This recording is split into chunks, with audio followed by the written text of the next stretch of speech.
Borealis by Diana Kemp. This story was originally published in Voices of Imagination, an anthology of science fiction, fantasy, and horror. Even as Alira ascended the hill, the afternoon breeze rose like a cresting tsunami and ruffled her waist-length swathe of golden hair. Tiny globes of iridescent pollen wafted by, ripe with the narcotic aroma of starflowers. Alira set her basket of honey pods on the swaying grass and laughed in delight as she snatched at the drifting puffs. Captured in her hands, the shimmering strands glowed and pulsated against her skin. She studied them for a moment and then hurled the puffs into the air to be carried away in a magical little blizzard.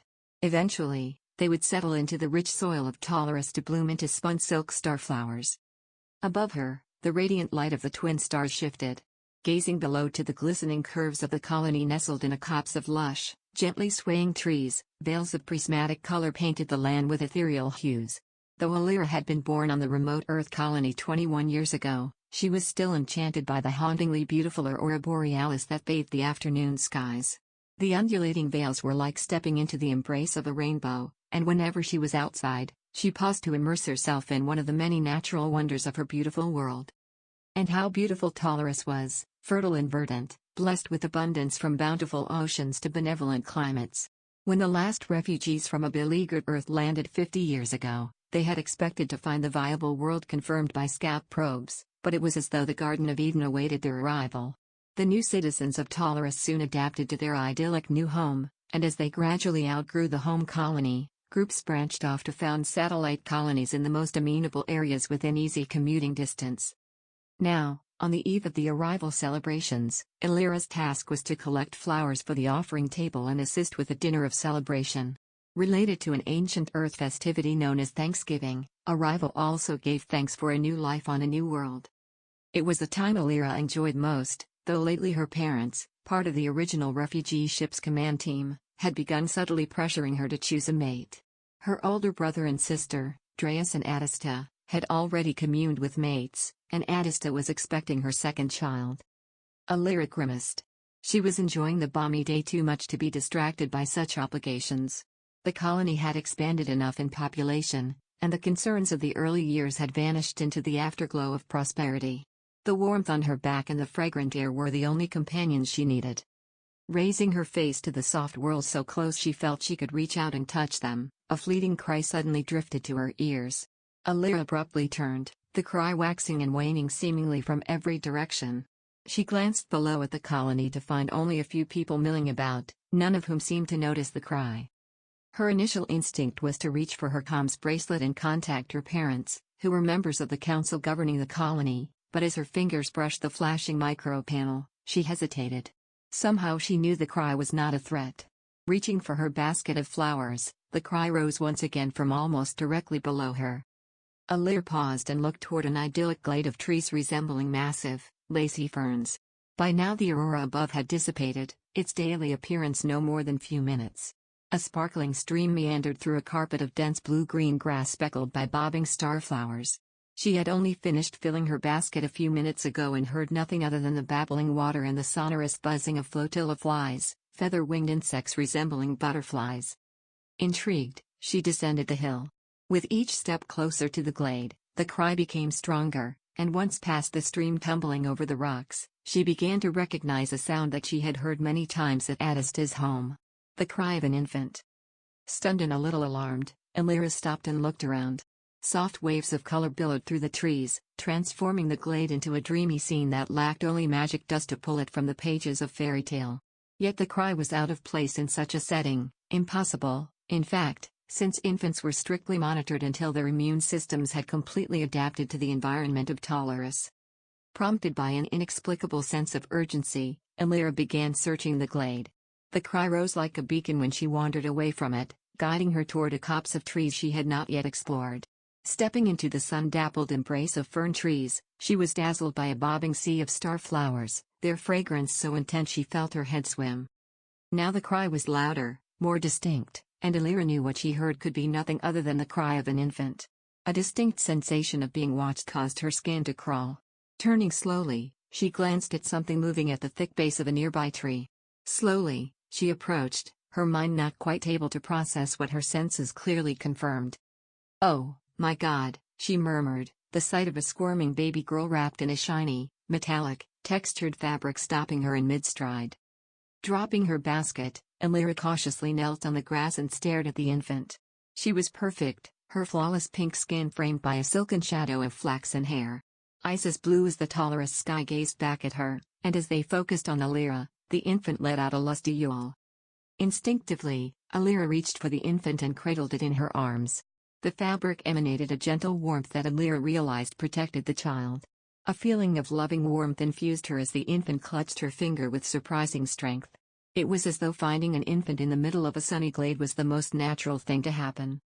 Captivated by the infant's mesmerizing eyes, Alira stroked a silken cheek.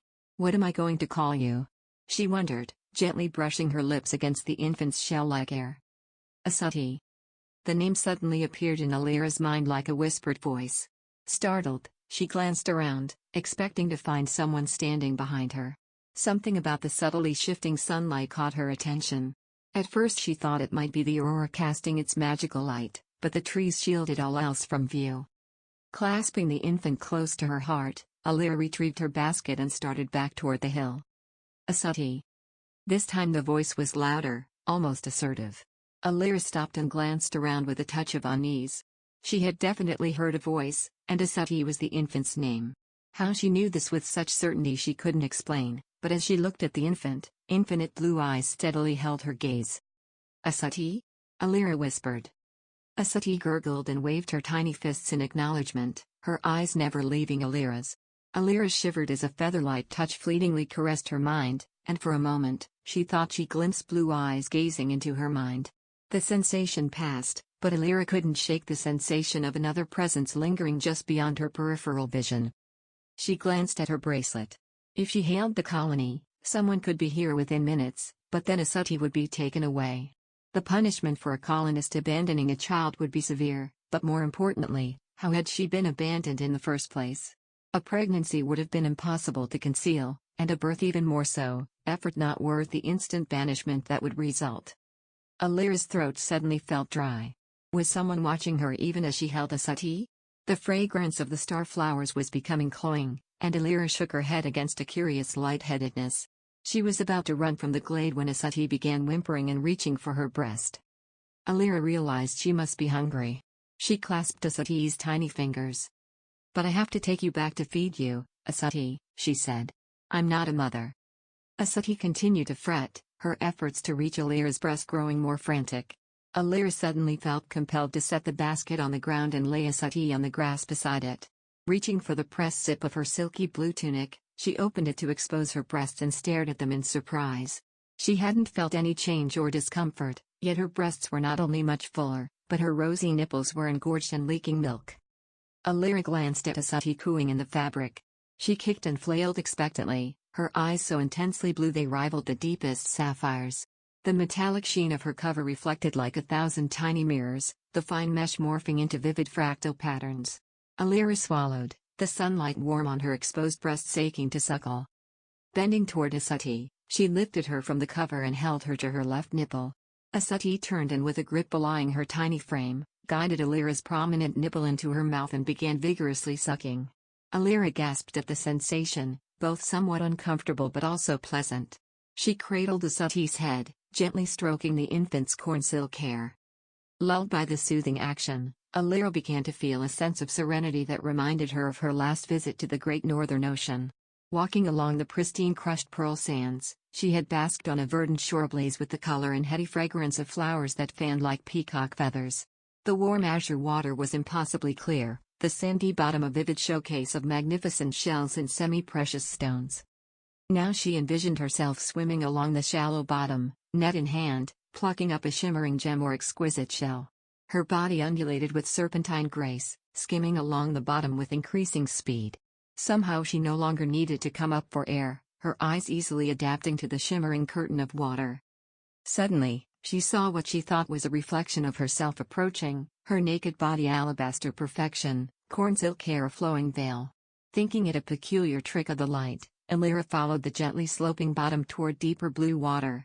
Her eyes widened in surprise when she realized that her approaching reflection was not a reflection of herself at all, and suddenly blue eyes deeper than the most abyssal ocean gazed at her with curiosity, then recognition. Alira gasped and blinked in momentary disorientation as she found herself back in the glade. The sensation of suckling had stopped, and she found herself compelled to gaze down at Asuti watching her with blue eyes deeper than the most abyssal ocean, and then Alira felt herself spiraling back into depths farther than she had ever ventured, farther than any exploration had descended into a realm of light so dazzling she opened her arms and fell into the ecstatic embrace of a hive mind born of 1,000 races. Only the urgent flashing of Alira's bracelet pulled her away before she lost herself to the seductive siren song of Asuti's eyes. Alira gazed at the strobing red panel. She had exceeded curfew, and if she failed to respond, a search party would follow her biosignature. The glade was barely a 30-minute walk from the colony. A dispatch vessel would locate her before she even reached the hill. Carefully, Alira set Asuti down on the grass. The infant continued to watch her, her gurgles bordering on vocals beyond the range of human. Alira pressed her tunic closed, the seam stretching across her full breasts. A wave of dizziness overcame her as she reached for the panel to acknowledge the signal. Her fingers trembled and became so numb she could no longer feel them. Now the ground lurched beneath her feet. Alira stumbled, the signal flashing more rapidly in a deeper red. The sunlight brightened, causing her to squint. Collapsing to the ground, she glimpsed Asuti watching her before blackness claimed her. Alira. Wavering like a distant signal, the voice trickled through the fog shrouding Alira's mind. Alira.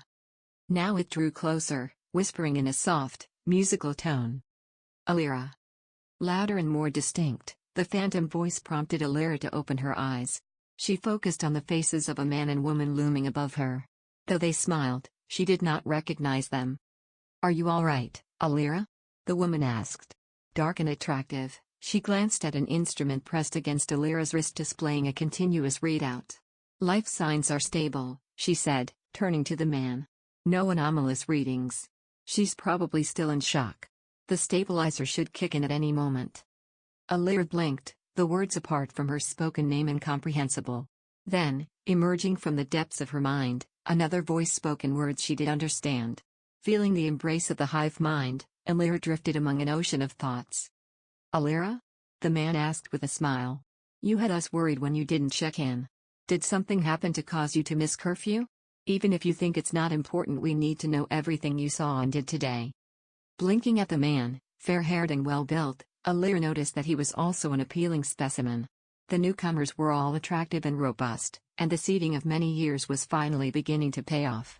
They had multiplied easily in the fertile abundance of Taurus, and in turn, would restore the hive mind to physical bodies. Though the wait for the right species to colonize the planet had been millennia long, the time of Renaissance was approaching. As the voice continued to whisper seductively in Alira's mind, her gaze suddenly pivoted toward the spot where Asuti had lain, but only the indentation from her body remained in the lush grass by the woman's booted feet.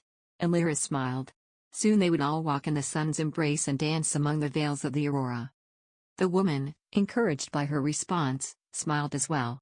Jarrett, I think she's. Her eyes suddenly widened at a particular reading on the instrument flashing yellow. What the hell? She murmured. This can't be right.